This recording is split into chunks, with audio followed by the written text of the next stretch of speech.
မင်္ဂလာပါဒီနေ့မှာတော့ကျွန်တော်ထိုင်းပတ်စံလေးအကြောင်းကျွန်တော်မျှဝေမှာဖြစ်ပါတယ်ဒါကတော့ထိုင်းပတ်စံဒါ1000တန်ပါထိုင်းပတ်စံ1000တန်ဒီ1000တန်နဲ့ဆိုလို့ရှိရင်ဒါတော်တော်များများသုံးလို့ရနေပြီเนาะထိုင်းမှာဒီ1000တန်ဆိုလို့ရှိရင်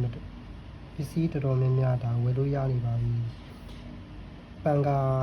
ဝယ်လို့ရတယ်ပန်ကာဆိုပဲဘယ်တော့မှမရှိဘူးပေါ့เนาะသူဈေးနှုန်းပုံမှာမူတည်ရပေါ့ကျွန်တော်ဝယ်တော့ကတော့ပန်ကာ400လောက်ဆိုရတယ်ဒီ1000တန်နဲ့ဆိုလို့ရှိရင်တော်တော်များများပစ္စည်းတွေဝယ်လို့ရပါတယ်ဒီဟာလေးကတော့ထိုင်းပတ်စံ900တန်မှာဒါလေးကဒီ900တန်ဆိုလို့ရှိရင်တော့ကျွန်တော်စမ်းရေးဝယ်ရတော့320လောက်ဆိုလို့ရှိရင်320 360လောက်ဆိုစမ်းအိတ်ဆက်လေးကီလိုတည်းဝယ်လို့ရတယ်เนาะဒီ900တန်ဆိုလို့ရှိရင်ဒါတော်တော်သုံးလို့ရပါတယ်ဒီ900တန်ဆိုလို့ရှိရင်ဒါထိုင်းပတ်စံ900တန်မှာ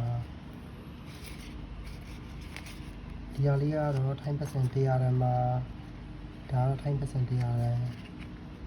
ထမင်းတွေပါညာဝယ်စားလို့ရပါတော့အလုပ်တွေပါညာတွားလို့ရှိရင်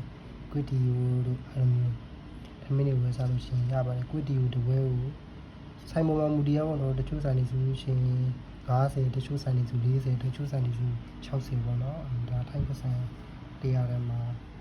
ဒါလေးကတော့ထိုင်းပတ်စံ50တန်မှာဒီမှာထိုင်းပတ်စံ50တန်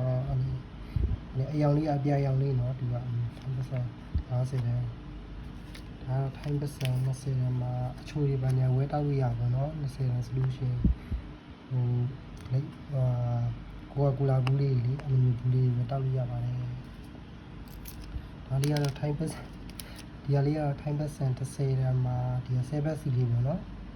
10ဘတ်စီလေးသူဒီ30တန်အောက်မှာ9ဘတ်တန်ရှိသေးတယ်ဟောဒီ9ဘတ်တန်ကျွန်တော်မှမရှိဘူးကျွန်တော်တုံးဖြစ်တာကုန်းသွားလို့မလို့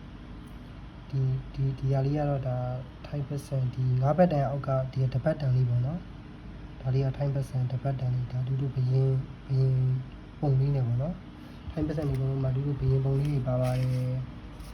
ဘရင်ပုံလေးတွေနဲ့နော်ကျွန်တော်တို့ဒီမှာတရက်လောက်အားကဘယ်လောက်ရတော့ဆိုကျွန်တော်တို့ရဲ့တရက်လောက်အားကတော့355ပဲရပါတယ်ကျွန်တော်တို့ဆိုလို့ချင်းမဆောက်လို့လုပ်တယ်ပေါ့နော်ဆောက်လို့လုပ်တာ355ပဲရပါတယ်တရက်ကိုလောက်အားက